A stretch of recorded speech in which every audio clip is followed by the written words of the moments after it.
Why is reading important, right? Because what is life if you're not discovering new things? And what is learning if you're not applying it and making sense of it and actually helping people do the learning that you're discovering, right?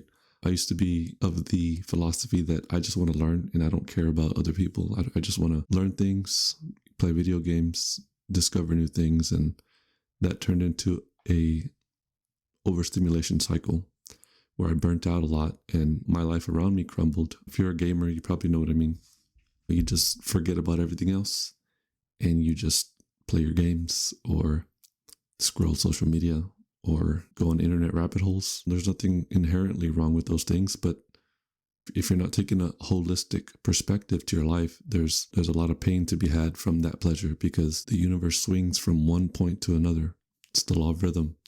If you're always chasing highs, you're going to have to come down eventually. The power of learning is that you can take things that are seemingly complex and simplify them down to their bare components, to which other people can understand them easily and interpret them through their experience.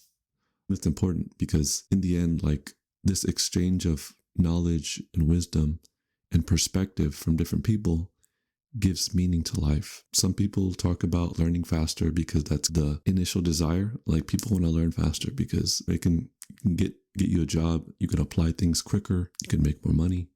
And that's probably the biggest reason people always want to make more money. So how do you do that? How do you learn faster? The more you read, the more you learn, right? And your learning rate, the speed at which you learn, is only determined by a couple of things. You can spend your time learning, which will speed up your learning rate, as opposed to figuring out how to learn and wasting that time. I think there's an initial period where you can educate yourself and in what's called meta learning, where you learn how to learn. But after you've learned the foundations, you have to apply it. You just have to apply what you learn and keep going and iterating and seeing what builds out of that.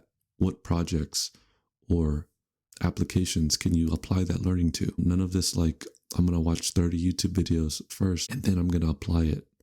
I think it's much better if you apply it first and then go see what you need to learn in order to fill in the gaps, because then you're actually executing, because executing does a lot better for you, even if you fail, even if it's not perfect for your learning progress and your development, than just endlessly consuming and consuming and consuming. And of course, there comes the part about your natural ability. That's not something you can change. So don't worry about it. Just keep learning. Once you master the fundamentals and you put in the work, you can outwork the people who are naturally intelligent. Because if they're lazy, then they're not putting in the same amount of work. And you can surpass them if you don't stop. If you don't stop learning. And for me, learning is everything, because it's the closest we can get to being in alignment with our true selves. If we're getting a little spiritual, I feel like we all return to God in the end. And this is my philosophy, but God has fragmented his consciousness into everyone and everything to have a separate individual experience. But in essence, we're all the same thing. So the learning gives us an experience while we're here. So as I said before, life is meant to be lived so you can learn things, develop.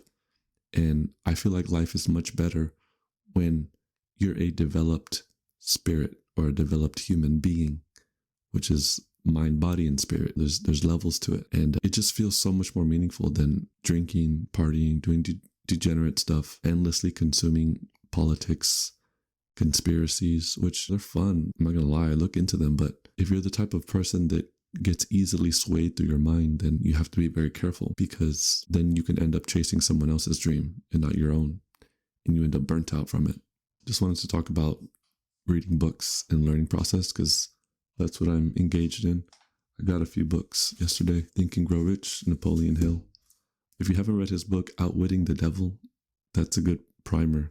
I mean, I know everyone talks about Think and Grow Rich, but I just got it as a supplement because I don't have the book, so it was cheap. Influence by Cialdini, because I heard good things about it. Dark Night of the Soul for some more spiritual wisdom. And then this one, I've heard good things about Dr. Joe Dispenza.